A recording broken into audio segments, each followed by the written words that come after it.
think it's working. Oh, I forgot about Phil again. Perfection.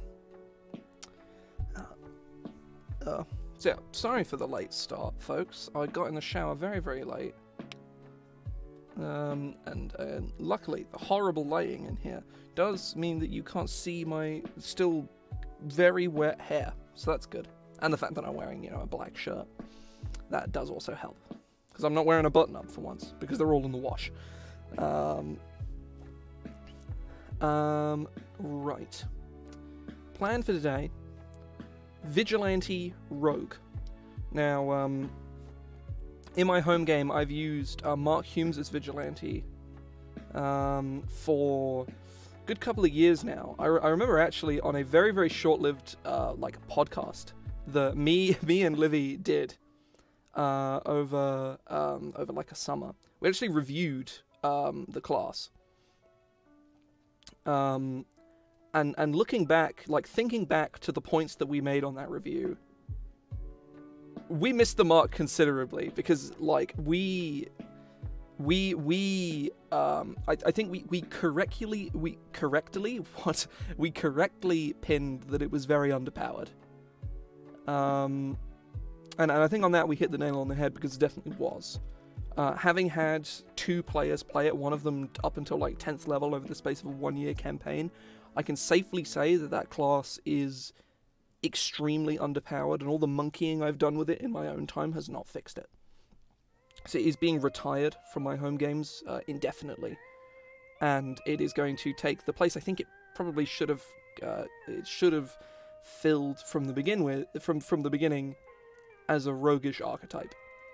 Because whilst I like conceptually the flavor difference between vigilantes and rogues, I don't think it's enough to justify a class. And I'm usually the kind of person to say, if there's any amount of leeway, make a full class. But I think in this specific instance, like, Batman is a vigilante. Like, basically any superhero is a rogue, unless they have some kind of magical powers upon which they're just, you know, a sorcerer or a wizard with a vigilante theme. So, basically the plan for today is to capture the thematic essence of what a vigilante should be, and I think that's not going to be particularly difficult to do, because vigilantes have a lot of, like, core themes. Rogue has sneak attack, which none of the subclasses really monkey with in any interesting ways. I really wish they would, because it'd be really cool if they did.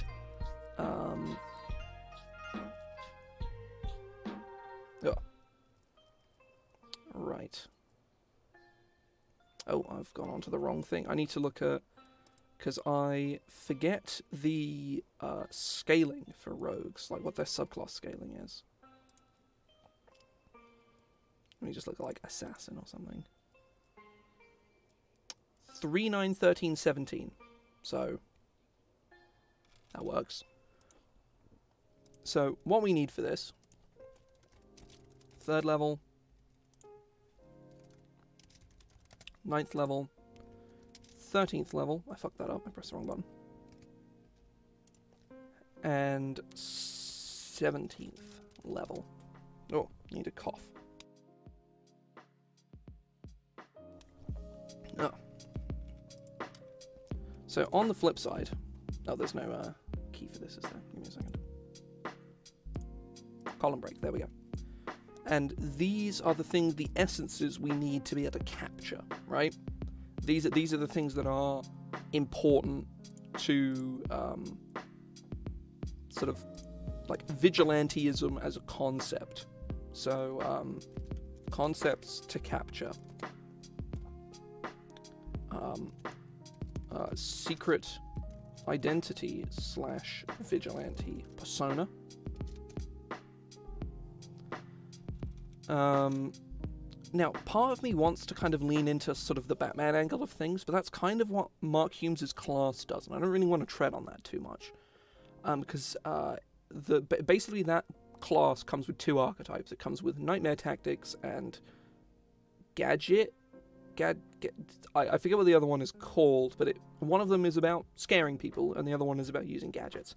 And I think we want to steer away from all of that. Because if you want to make a vigilante who uses gadgets, you multi-class into artificer, right? Like, this is a subclass, and if you want to... this should be the kind of thing that works very well with multi-classing. That's actually something we need to capture. So, more specifically, doesn't multi-class poorly. So we can't have any, like, non-bows in here, right? Like, abilities that don't really work in the way that you would want them to for whatever reason, because that's awkward and would be annoying. And then from there, my thoughts are kind of, we could go down sort of the detective-y route, but again, that is kind of Batman's thing. Most vigilantes just kind of bust down a door and kill everyone inside. Not to mention that Mastermind and Inquisitive kind of already...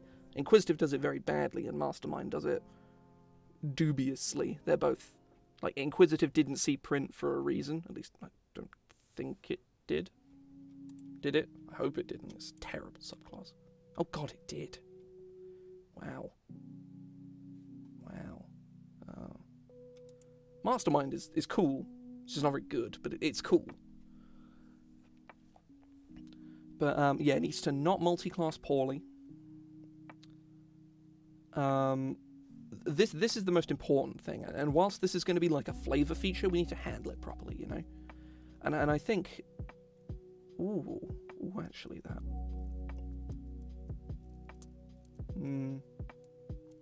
No, that doesn't work.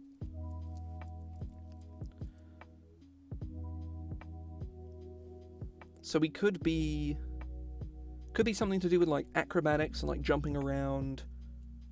But I think, like, Batman is the ultimate form of inspiration for this, because he is, like, the vigilante, right? He's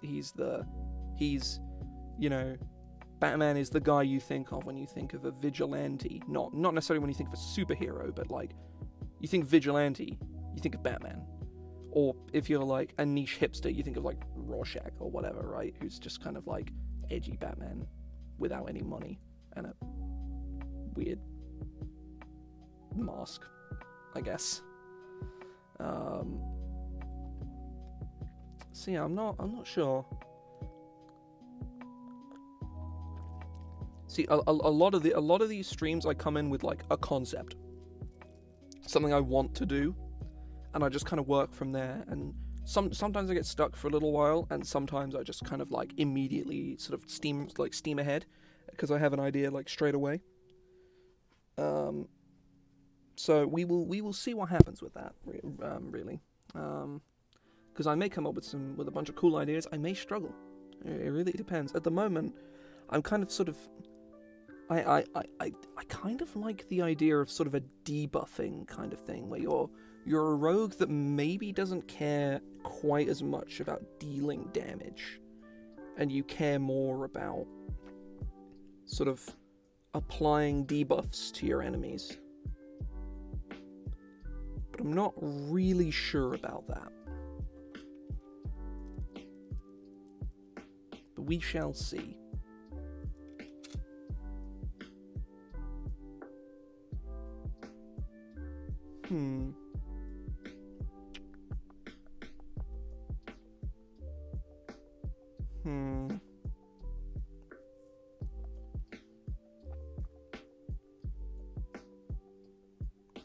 I suppose something like this could also be an interesting artificer subclass, but I think it'd be kind of weird, I think, because the only way you'd be able to angle it from an artificer standpoint is, again, from a Batman kind of angle, but also by just giving them a bunch of rogue abilities, which is probably not what we really want to be doing.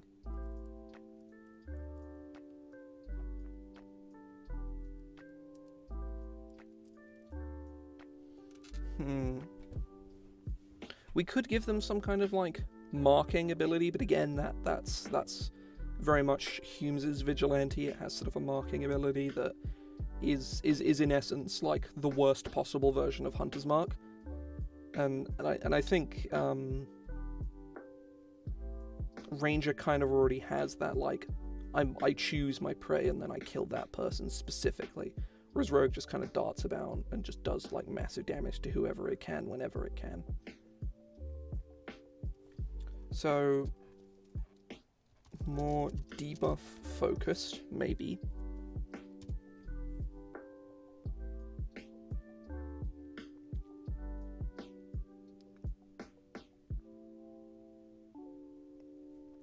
Maybe it could be like themed around like proning people, maybe. So like you're about like catching bad guys. So you're the kind of dude that instead of like running up and just knifing somebody in the back of the neck, you run up and like, basically dive onto their backs and like throw your legs over. So you sort of like reverse suplex them, or whatever. I think could be fairly interesting anyway.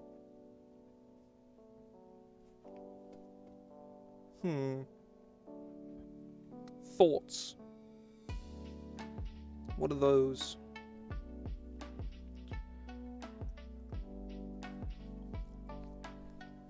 So debuff focus, I think, works quite well, but I think it's more capturing that in a way that is interesting and varied. My thoughts would be reducing the damage your sneak attack does when you want to, but in turn causing your attack to have some kind of effect. So for example, like for this attack, instead of rolling d6s, you roll d4s for your sneak attack, but this happens. So, ooh, that can actually be really interesting. I just had a thought. Let me just sort of like... So, third level is going to have 2 abilities. This is going to be the Vigilante Persona. 1, and then third level, this is just like a flavor ability, right? And then this one is and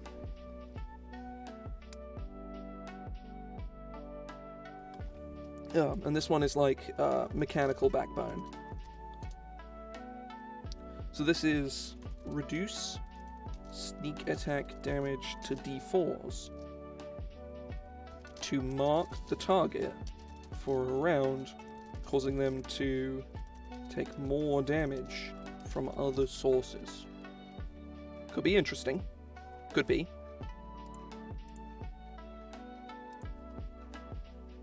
I think that could be kind of neat.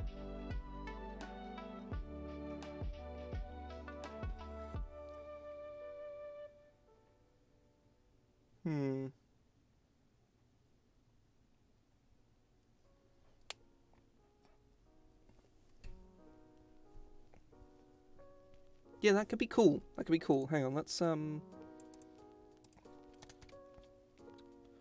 also at third level, you know just where to strike your enemies, not where to strike your enemies to inhibit their defenses. Now that sounds weird. To open them up to further attacks.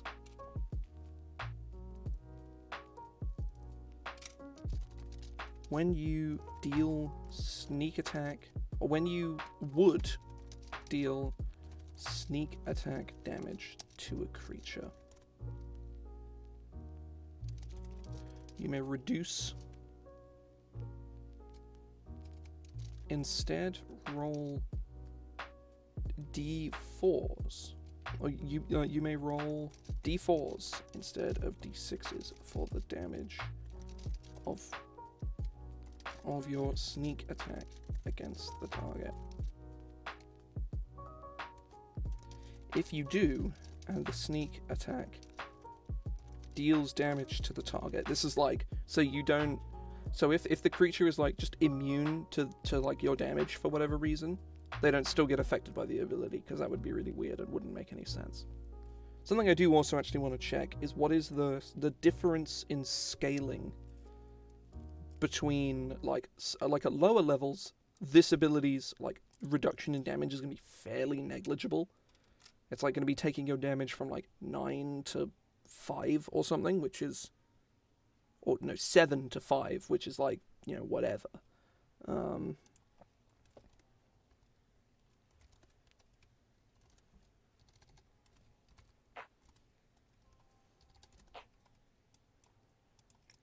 that's let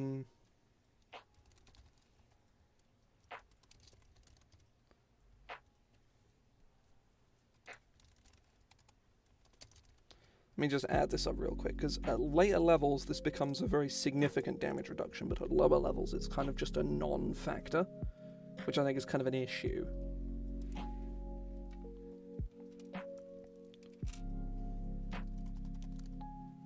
I think it goes up to 10 sneak attack damage dice, I believe.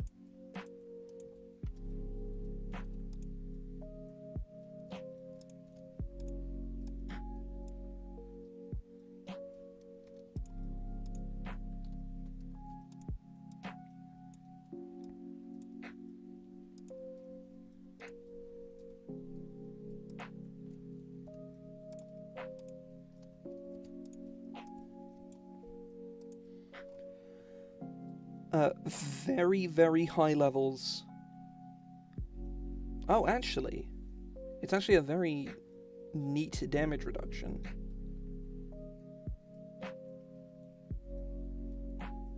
Yeah. So the relationship is so the relationship in damage. Let me just like pretty it up so that you guys can all, so I can show it to you guys.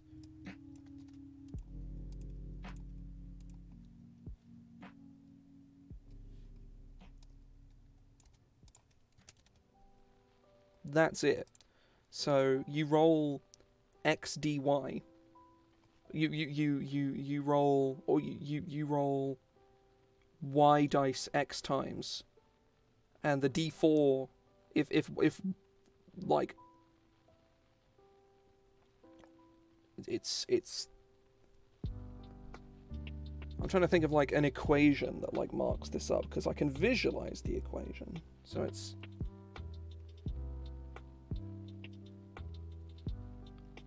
XDY is equal to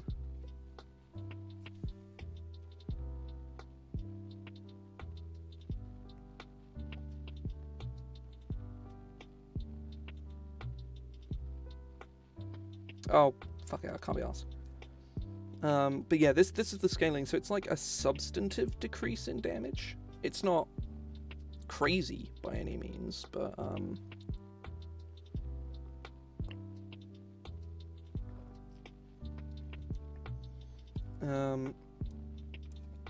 if your sneak attack deals damage to a creature in this way, is marked of your next turn.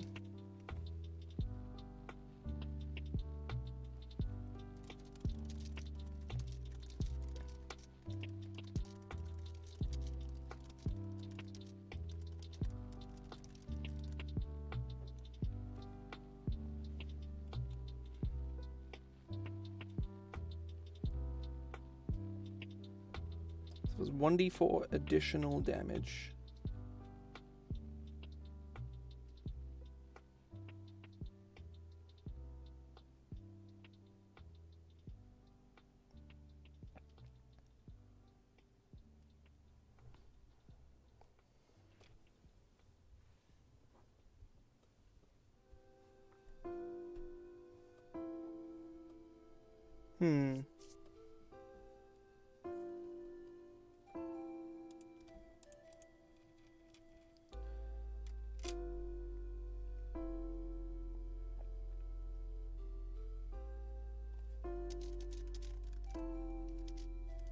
Of the source's type. Now that's a lot, especially at third. That's a lot of damage.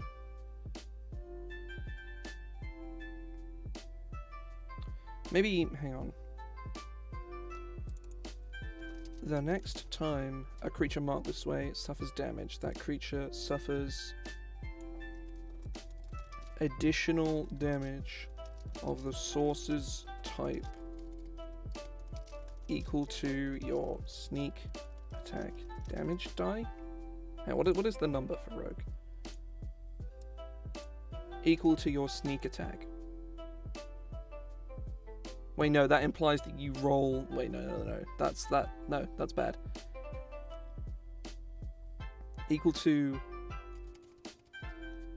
the number of dice rolled as a part of your sneak attack.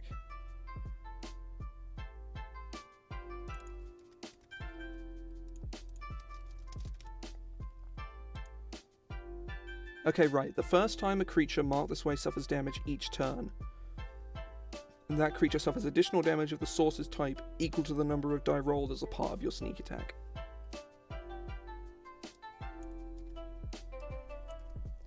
Die rolled as a part of your sneak attack? No, that... hang on.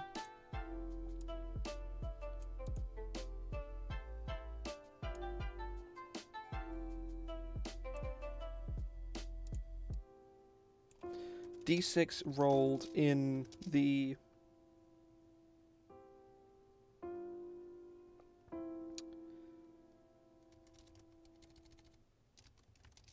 Oh. Sneak attack column of the rogue table. There we go. So you're reducing the damage you put out. Yeah, this kind of adds like a... So you're like the leader of your team. You're kind of like calling the shots. You're like, okay, punch that guy. You know, I've opened him up. Punch him. Punch him a bunch. Because if all of your buddies gang up on that dude as well, you know, say you're level 5 and you roll 3 sneak attack damage. All of your allies, the first time they do damage to that creature, are going to do an extra 3 damage, which... If that 3 damage was dealt only once, that's kind of like a non-factor. But given that all of your allies can kind of dogpile on one person, and can really set this up, I think this is an interesting ability. I'm not sure how good it is, but it's cool. So I think this is the kind of ability that looks very good and looks very OP and very underpowered, both at the same time. But even at level 1, all of your allies doing 1 additional damage to your target, whilst your damage is reduced by 2. It's pretty good, actually. So, this could be interesting.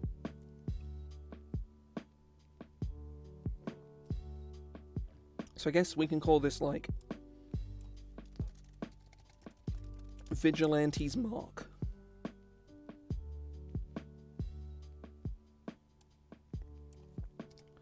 I guess there should be a limit on the number of times you can use this. So you can use this feature a number of times equal to your, I think, charisma modifier, regaining all expended uses whenever you complete a long rest. That's cool. I like that.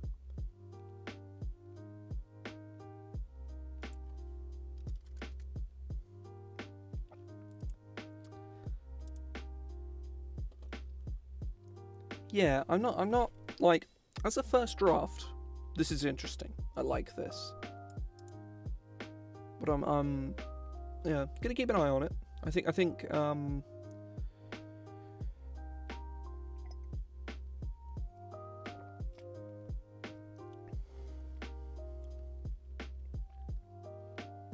it's definitely not a net neutral ability. That's for sure. You are paying a cost. You are paying the cost of damage to increase the damage of everybody else. So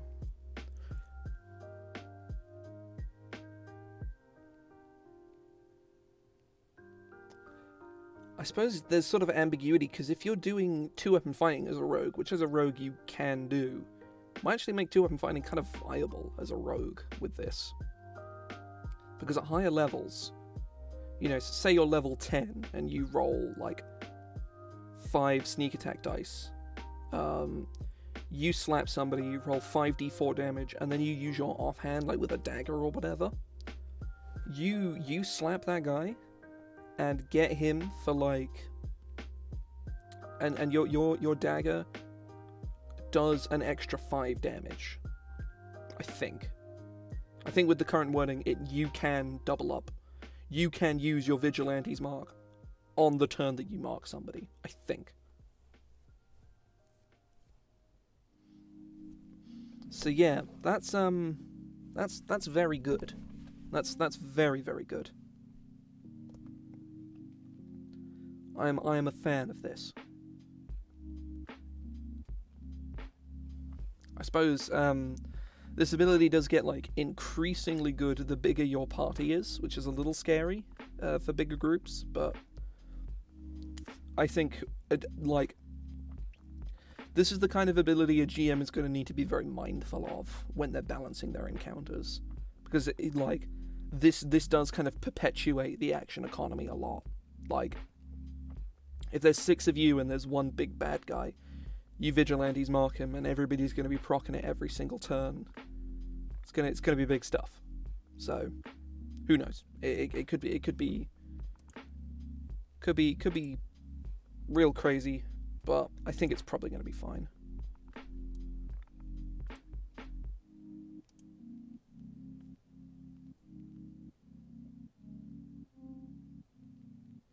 Yeah, it's...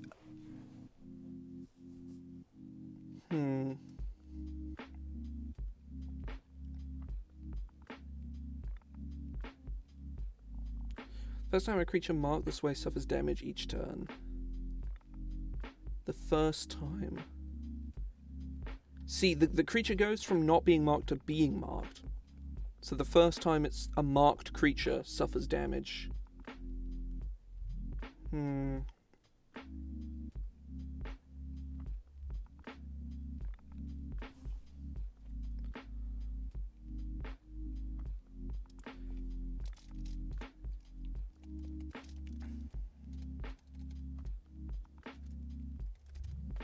Yeah, I think at higher levels, the damage gets real fucking high.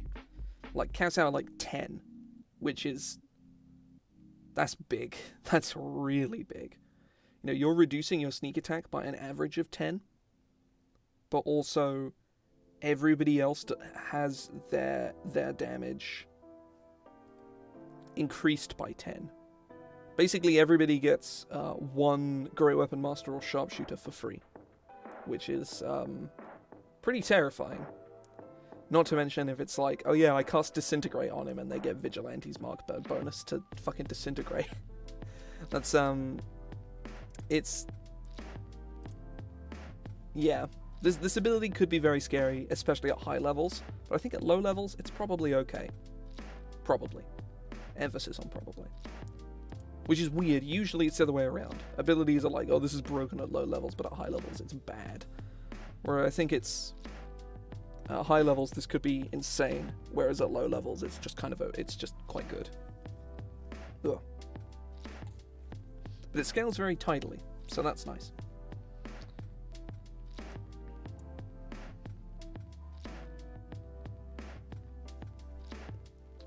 Shadowed Persona. When you first choose this archetype at 3rd level, you have taken up a secretive persona that allows you to champion your cause from the shadows.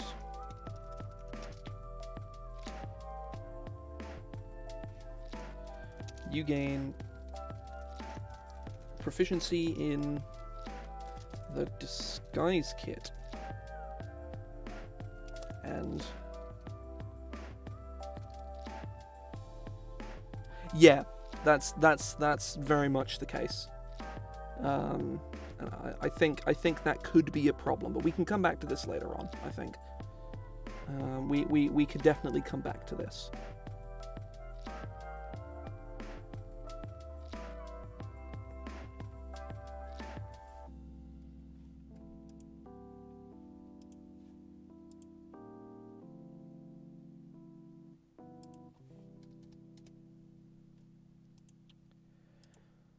You gain proficiency in the disguise kit.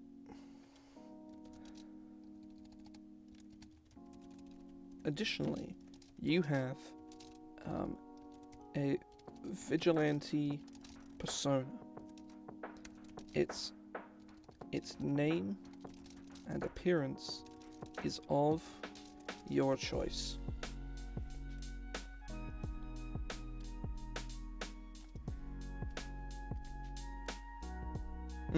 Yeah. Though I think... Though personally, I'm not sure if that is so much of a bad thing. I'm not sure. Like I said, I'm gonna have a look at it in a bit again and sort of come back to it and see how I feel. But yeah, it definitely has the capacity to be pretty crazy. But we'll see.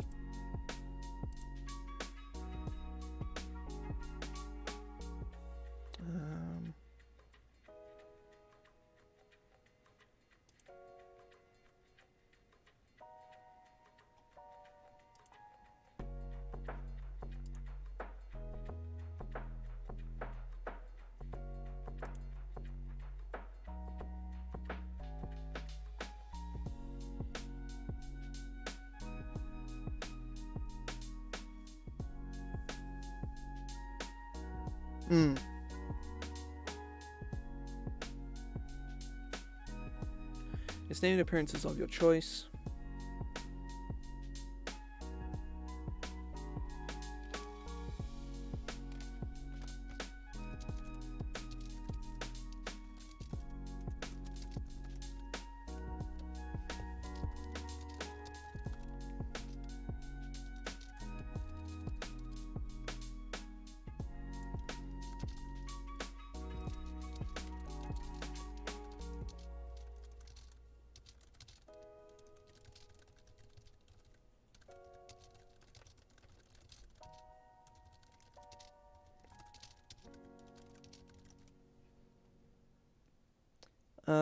No.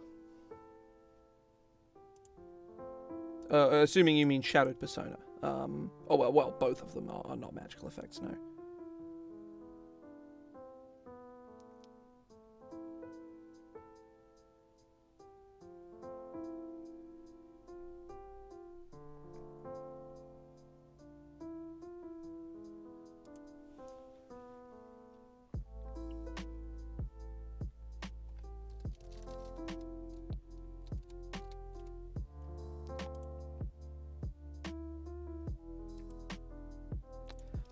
And suffer disadvantage on wisdom insight checks made against you.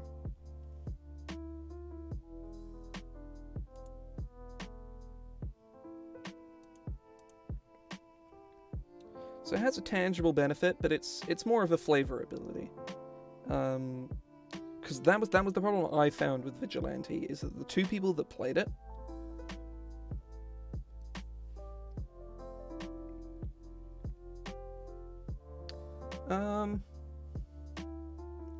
I mean, it's more meant to be like the, Batman pulls his cowl down, and even though you can still see most of his face, nobody knows it's Bruce Wayne. That's kind of the idea.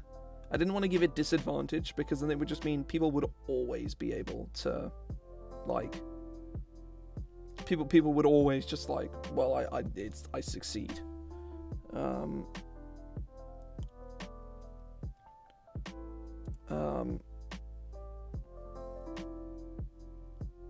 But yeah, so I'll work on the wording a little bit later on, because yeah, I see what you mean, but yeah, this is preliminary for now. That was one of the things, is that Humes' Vigilante has a feature similar to this, but it doesn't actually push you down the road of being, actually having like a name or whatever. The two people that played the class and tested it, I don't even think ever read the ability where you have like a persona or whatever. They never bothered, because why would they? And, you know, neither of them were vigilantes. They were just rogues with extra steps, like, which is one of the main problems I had, is it didn't feel very distinct.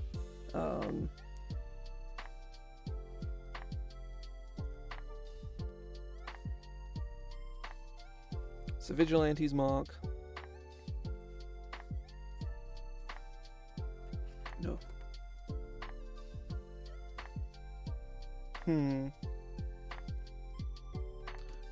I am... So if we have our sort of low-level abilities kind of ironed out. I think for our higher-level ones, they should elaborate on Vigilante's mark a little. Not sure how, but a little.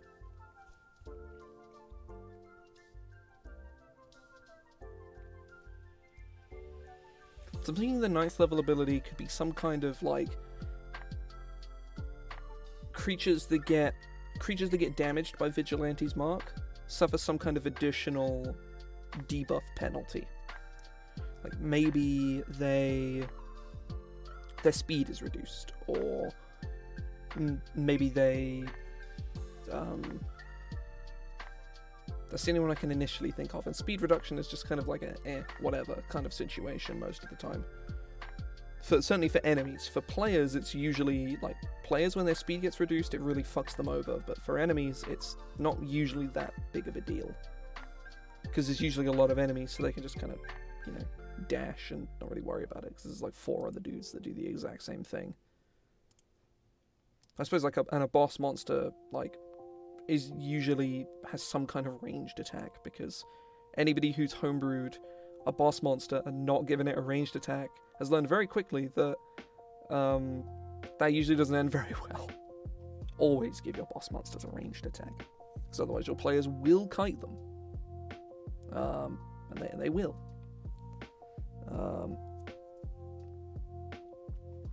So make it so they can't.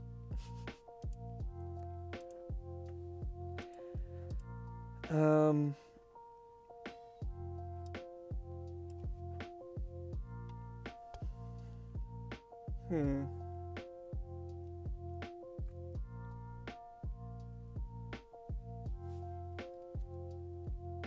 might split this into a...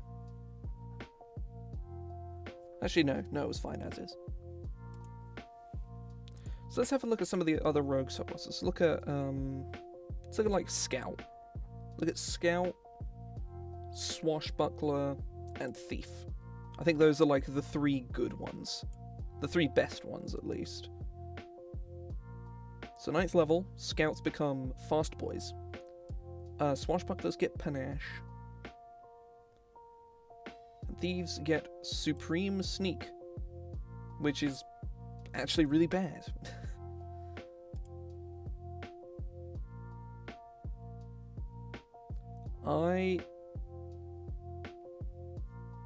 I don't think that would work. But regardless, welcome in.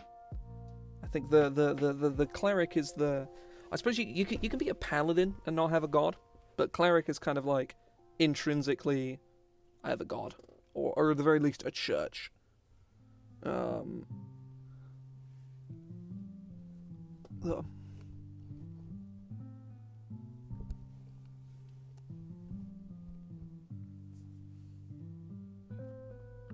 Oh yeah, you don't need a god, but you need some kind of, like... I think you need some kind of, like, faith, because otherwise divine intervention doesn't make any sense. I suppose, yeah. I think for me, I feel like that's kind of the paladin thing. Like clerics are more sort of like traditional priests, whereas a paladin can be whatever you want. But I suppose in theory, like, you definitely can.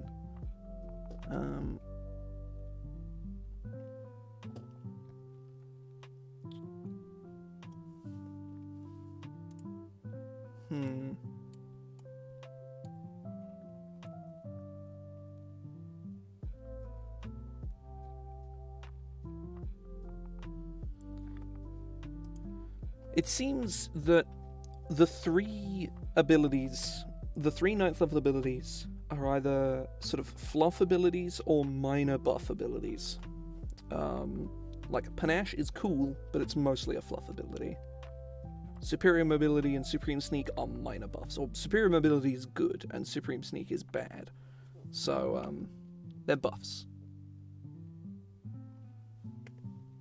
I say, but it's in that respect, oh, your cleric most likely perceives the stars and the moon as some kind of divine being. You know, they're not a god in like the traditional sense, or it's like a dude who controls the stars. It's like, no, but the sun or the stars and the moon are the gods themselves, or what have you. Like that's like that's more sort of redefining what a god is, which is cool. But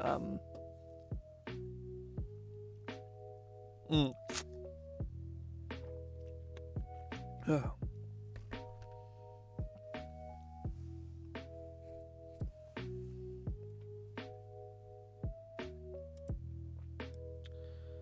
So some kind of like loosely flavorful but generically useful feature.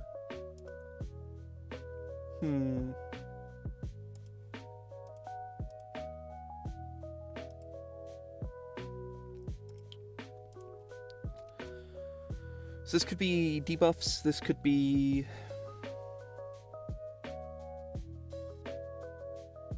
Ooh.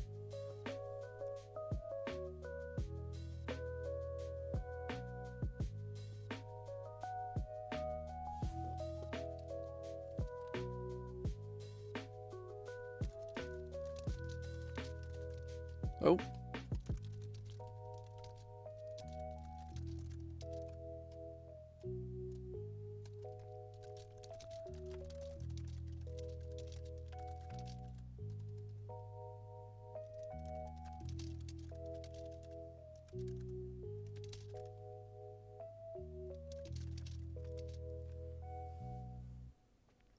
Vigilante. That's the...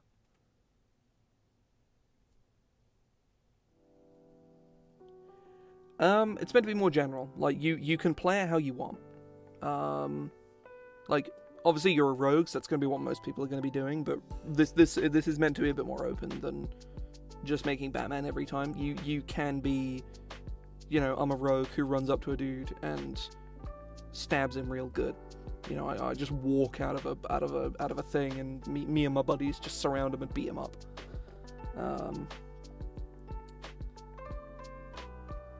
That ally gets a speed boost, maybe? No, that's boring.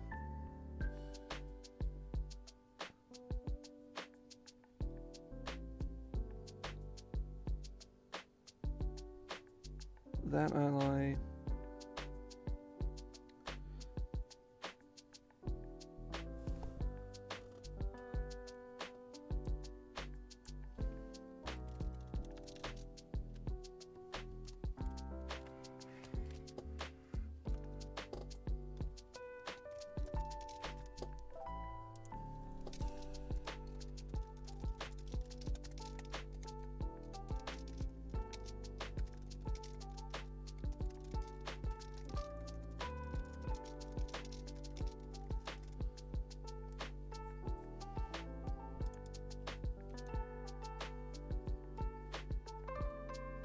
Whenever an allied creature deals damage to another creature, another just for the sake of like word, just for the sake of sentence flow, another creature affected by your Vigilante's mark, that ally can immediately move up to 10 feet without provoking attacks opportunity from the marked creature.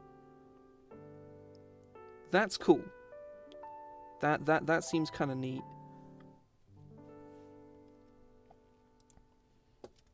Your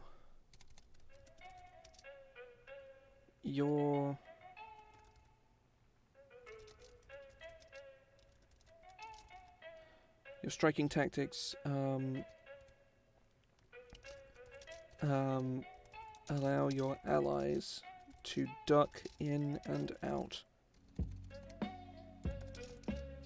of the fight with ease.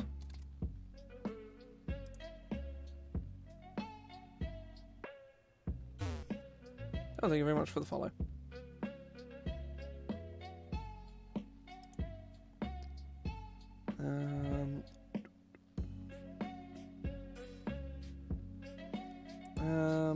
Right.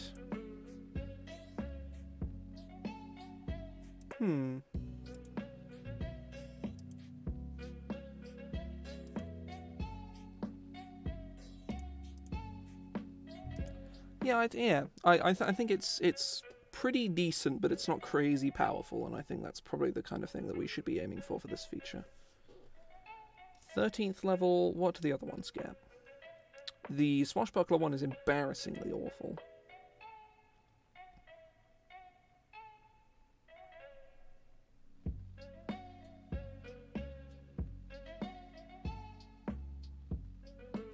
You're good at ambushing. That's the 13th level. Yeah, advantage on initiative. First creature you hit, everybody else has advantage. That's cool. That's a cool ability. And then Rogue has Use Magic Device, which is an ability I'm not really a fan of, but I see the appeal of the ability, I just don't like it.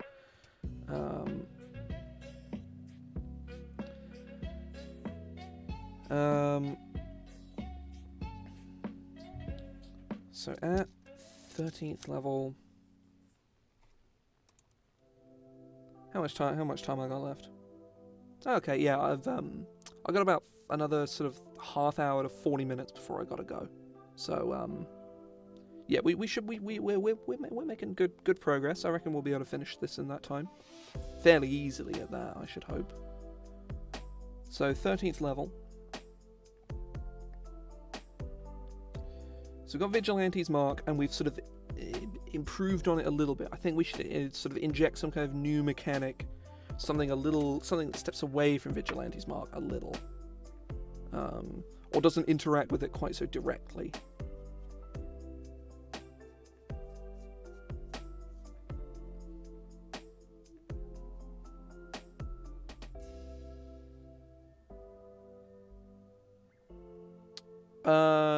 Not particularly, no.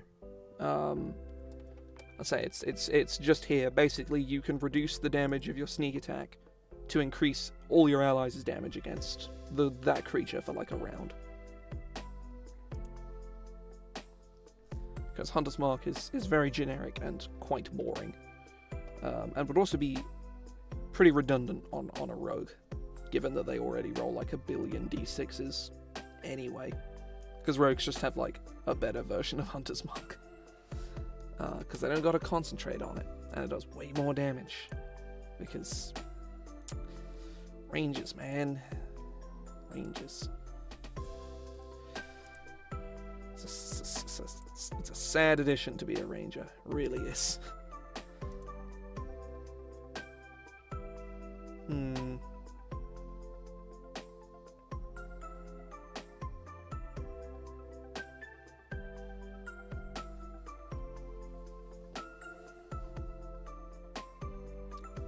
I'm not sure about...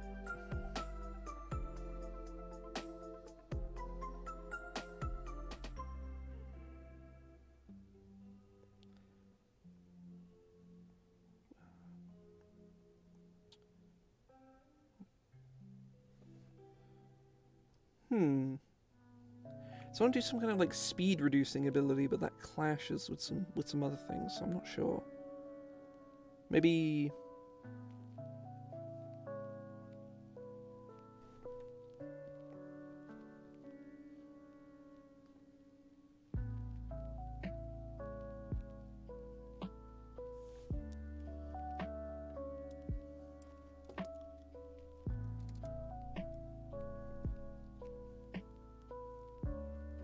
Ah, yes. Your toes. Hand them over. You just, get them at knife point. Give me your toes, fool. I'm gonna steal them. Sell them on the black market.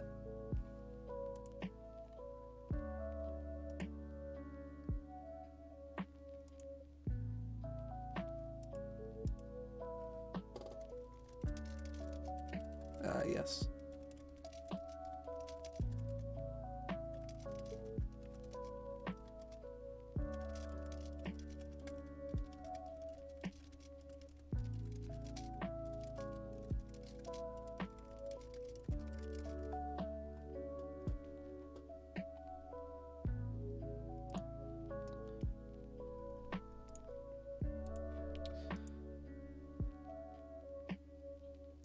Yes. You will feel a sharp swing, and then your toes shall be long to him. Something like that.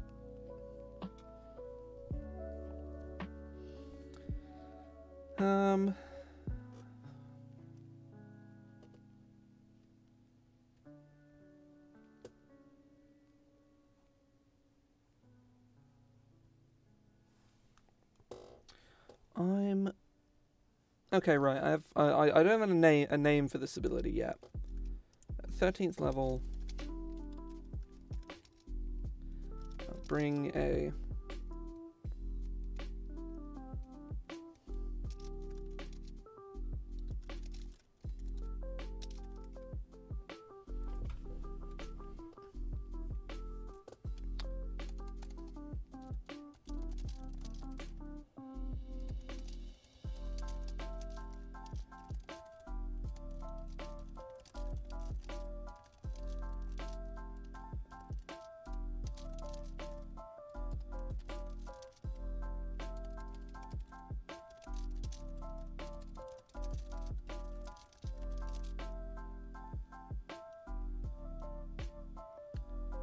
Make a strength saving throw against your to make a strength saving throw on a failure, that creature's speed is by half until the start of your next turn. The DC for this saving throw.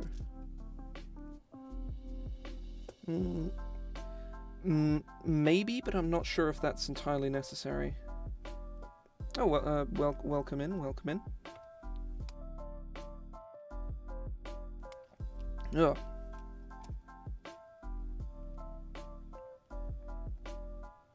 The DC for this saving throw. Yeah, I kind of like the prone thing.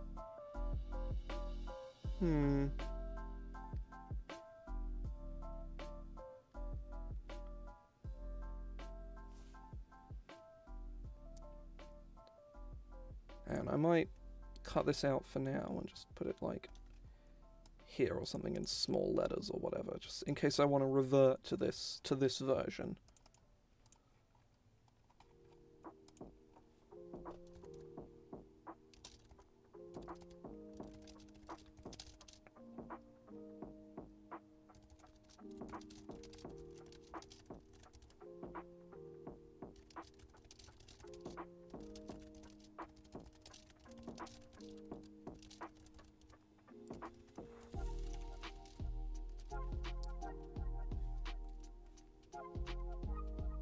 Okay, let me hang on. There's a specific.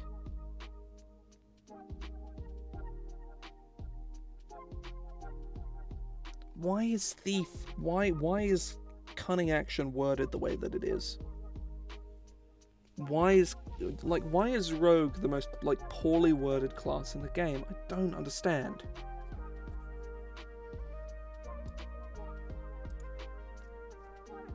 Additionally, whenever you, because I believe shove requires you to use athletics. Let me just double check that.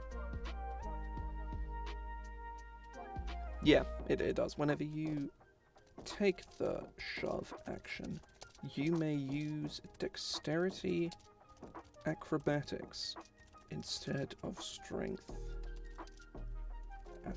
athletics in the ensuing skill contest as a part. In the ensuing skill. In the skill contest made to shove a creature. I think actually no, this is better. In the skill in skill contests made to shove. Yeah. Yeah, because you can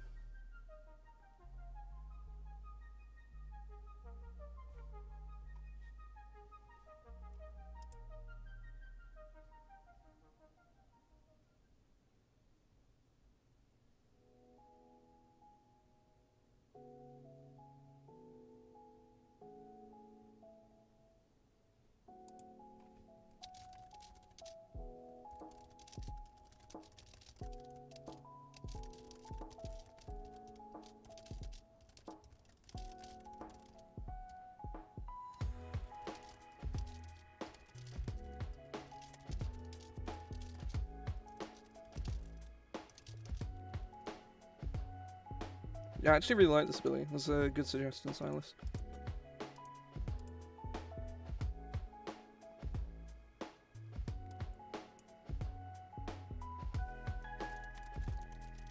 Overwhelming presence, I think, is probably the... because it's sort of like your...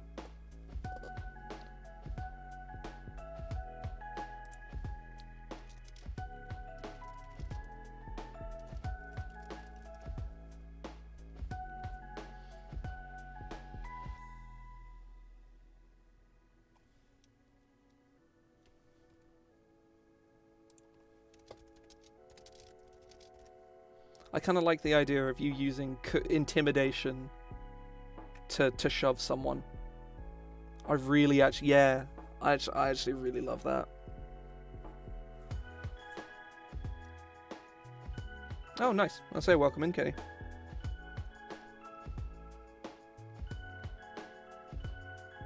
Oh, you won Trivia Murder Party. Nice.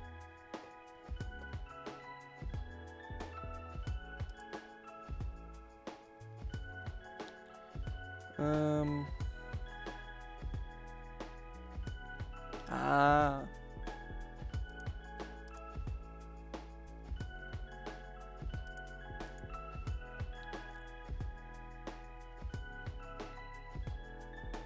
Ah, nice. Was it one of those questions that was about like American pop culture, which anybody who isn't American has absolutely no way of guessing? Or is this Trivia Murder Party 2 where most of that has been removed? Emphasis on most. Or 3? Is there a Trivia Murder Party 3 now? There is, isn't there?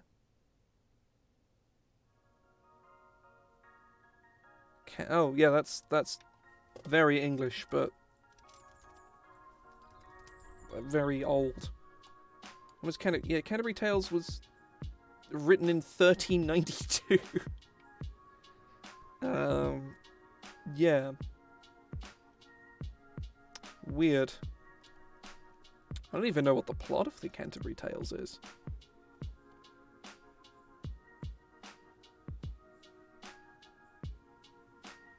Oh, they're a collection of stories, okay.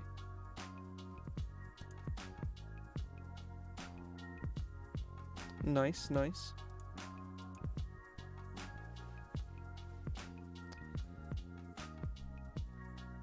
So yeah, I think this overwhelming presence ability is A, really cool, and B, I think fits the class quite well. It sort of captures that kind of intimidation feel, but not sort of intrinsically. It also means that by this point you do have reliable talent, and, you know, when you build your character, you're going to give yourself expertise in one of these, right? So you're probably always going to succeed on this, which is, you know, maybe kind of dumb, but could be cool. I suppose the kind of creatures, you know, if it's like, hang on, I assume the Tarrasque is proficient in athletics. It is not proficient in athletics, but it does have +10. However, you're going to have like +16 or something. So yeah, then again, you probably can't shove a creature above a certain size. No more than one size larger than you. So yeah, no, you can't perma-prone the Tarrasque with this. So yeah, its power level is definitely reduced by the fact that you are limited in who you can take the shove action against. So that's good. 17th level. Ugh.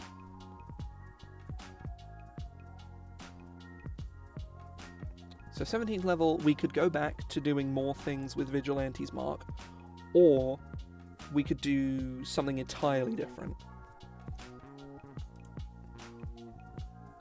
But I'm not sure.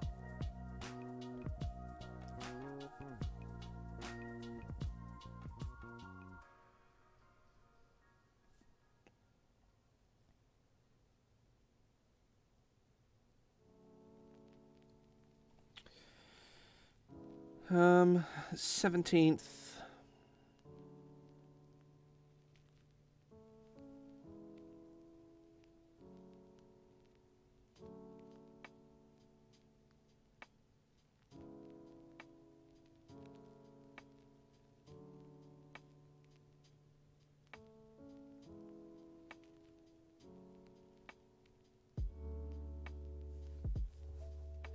Hmm. I'm a little stumped at the moment.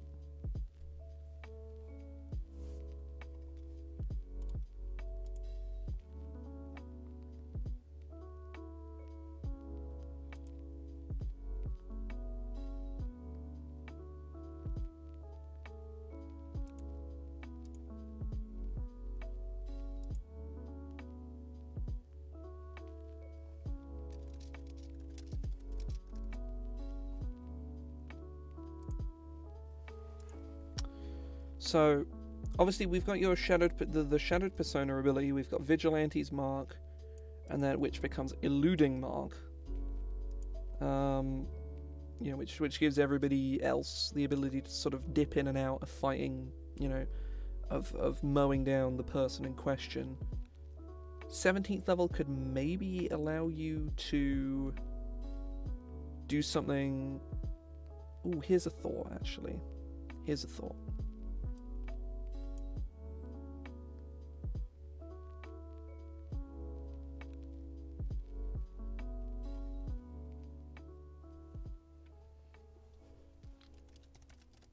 Obliterating mark. Oh, no. Obliterating sounds like physical, like you're pummeling somebody to death. So annihilating mark. Did I spell annihilating right? So I did. When you by the time by the time you reach 17th level, you have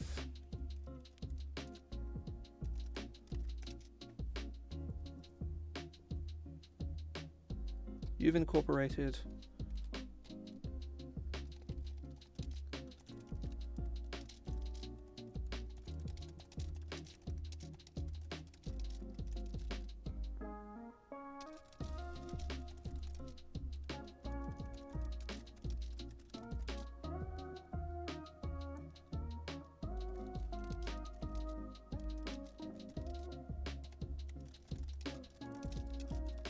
attack rolls made against creatures marked by your Vigilante's mark.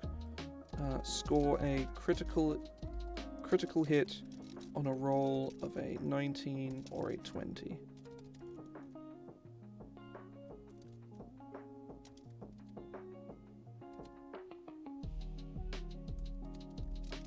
And critical hits against marked creatures cause the double the mark's damage against that creature.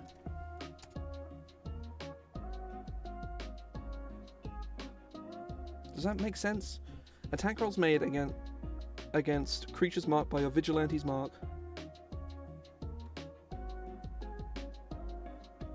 It should be just creatures affected. Creatures affected by your Vigilante's mark score a critical hit on a roll of a 19 or a 20, and critical hits against marked creatures, marked this way. Too many F's in affected. Whoops. Marked this way.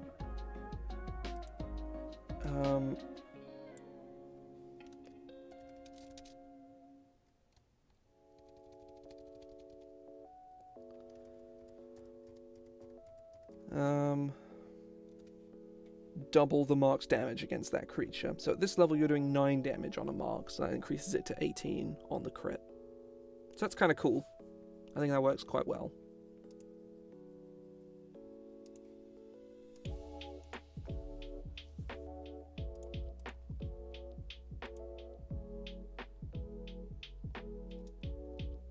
And we can remove this section now.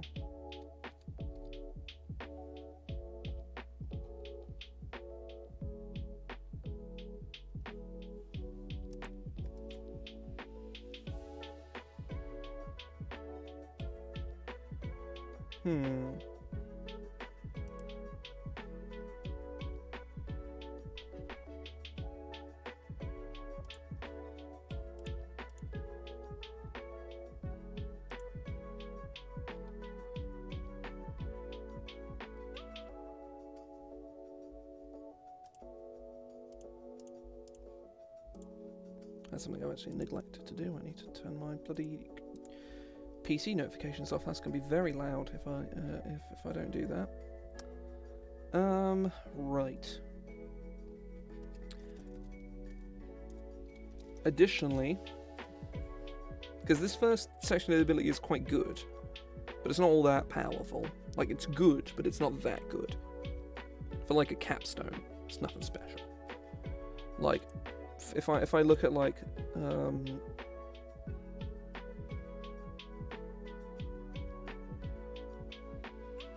yeah, Sudden Strike doubles your sneak attack output by a lot. Master Duelist is actually really kind of shit. And Thief's Reflexes gives you 2 turns at the top of combat, which is, again, very, very good. Which also, in turn, doubles your sneak attack output, just not to the same effect.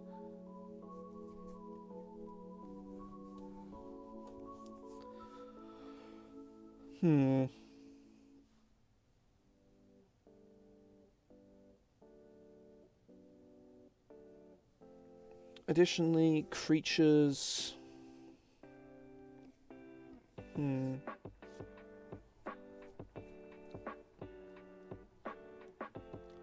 Creatures marked...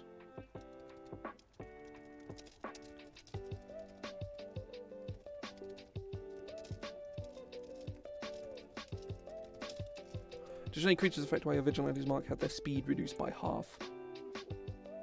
That in and of itself, I think, proves a very powerful set of abilities that are not particularly overwhelming, but do add up very, very nicely. I'm very happy with this. I think this is really cool. Obviously, this is a first draft. We might come back and make some changes to it. Like, at some point, all the stuff I've made on stream, I'm going to release it. Like, at some point. That's a long ways down the line, but at some point I'm going to do it.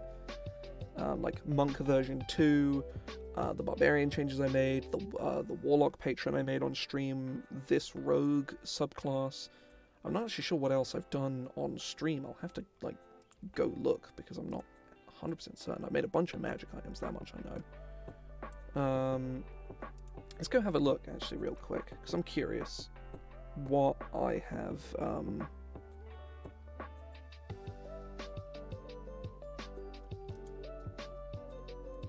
Let's have a look.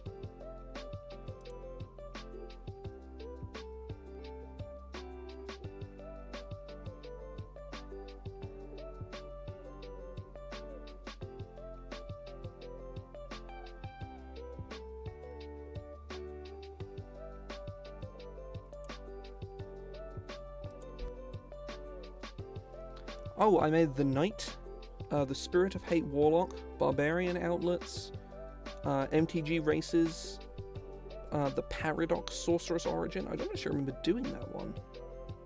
I remade some of the old Warlock patrons. And then I did the Monk, that was very recently. Redesigned all the Smite spells. Made some community magic items, that was very good fun. So actually, I've not done that much class work. I've done a fair amount, but not that much, surprisingly. A lot less than I thought I had, at the very least. But I think it's because I spent, like, several weeks on Monk.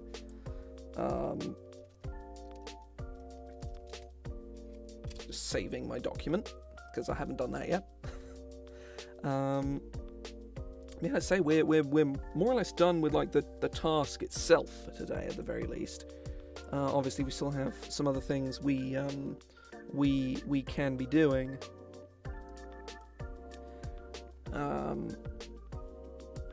Because obviously there's still, you know, I still haven't written any flavor text. I'm not going to do that on stream because it's just fucking flavor text, like whatever. But I suppose it might actually be worth showing off a little bit of because I have a little project I've been working on with Joe, who I think is still here. I'm not sure. I wanna show it off a little bit because I'm real happy with it. I think it looks incredible.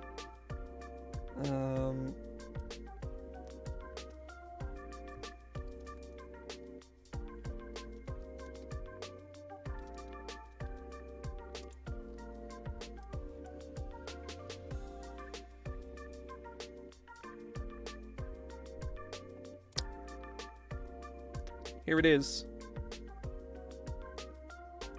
I love this cover. I love this cover so much. It looks so good.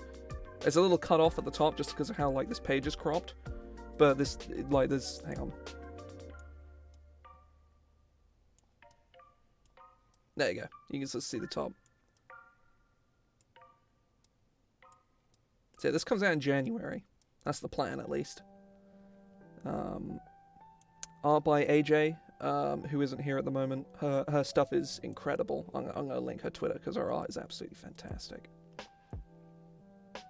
So it's unlike a lot of artists who are generally very, very samey, and whilst that's not always a problem because this kind of samey art is usually quite good, she has a very distinct style, which I like a lot. So I'll post a link to her Twitter here. Go follow her. Her stuff is really good. And this front cover is absolutely incredible because I love Mix's face so much. It looks so good. I think when I first saw the sketch for this, I was like, yeah, this is perfect. This is exactly what I was envisioning. Yeah, me and Joe have been working our asses off on this for the past couple of months, and it comes out like at some point in January. We were initially going to release like a week ago, but then we realized we don't really have the energy or the time to crunch on this, and is it really worth it? Probably not, so we pushed it back to January. And it's worked out a lot better because the interior I am incredibly happy with. This book is also really funny as well, which makes me very happy. Like, Angela's, my previous project, had some funny bits in it, but was generally very, very serious.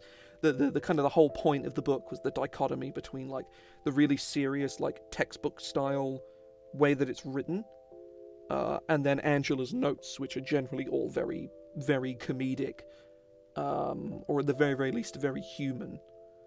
Whereas this book is mostly ridiculous in the best possible way. There's some very blatant jokes, and some very... There's one joke in here which is very, very, very, very sneakily hidden in I think my favorite way. It's a very sneaky little joke that you do not expect, and you kind of have to hunt for. And I'm very, very happy with it. I think it's also the best looking book because I went hard on the CSS for this thing. I went in fucking hard. It's good stuff. Good stuff. I was trying to find some Mixes quotes because they're all very, very good.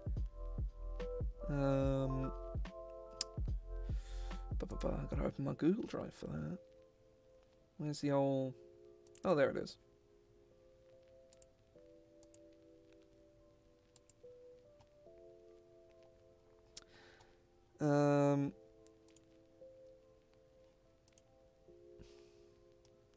I'll get a little... Hang on. Here we go. Some people say I have an eye for business. Well, I have two. So I'm at least twice as good as those guys. He's a smart kobold. He don't just have one eye for business. He got two eyes. He knows what's up. But what's the time? It's about 10 to 7, so I should probably stop here because I have a game to be running in about 10 minutes, and for once I might not be late to it. So yeah, I'm gonna see if there's anybody to raid. And let's go on webcam only mode.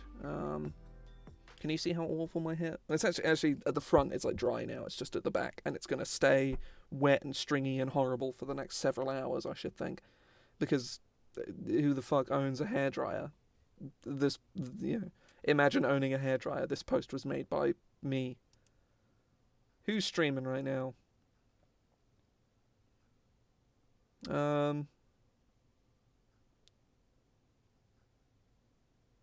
Yeah, we can raid Emma Universe. Why not? I assume that's where you were, or probably still are at the moment, Katie. I'll say do join the raid if you can, because it helps quite a lot. Oh, it instantly jumped up to 4, so that was a redundant statement, but so thank you very much. I'm not going to be streaming this weekend. It's very unlikely I will be streaming this weekend because Christmas Day is on Friday, Boxing Day obviously is on Saturday, and Sunday, I mean, I might stream, but probably not. So I imagine I probably won't see any of you until next Monday for another Homebrew stream. I'm not sure what I'm going to be doing. I'll work it out. But either way, thanks very much for sticking around. I need to go open Twitch so I can actually be present for the raid that I'm about to start. So let's go do that. It's probably a good idea before the raid timer runs out as well, because faster. Don't give me a fucking ad, Twitch, you bastard. Don't you bloody do it. Yeah, don't be a dickhead, Twitch. Twitch wasn't a dickhead to me, clearly. Twitch has been being nice to me today. Either way, thank you very much for stopping by. I'll hopefully see everybody next week. See ya.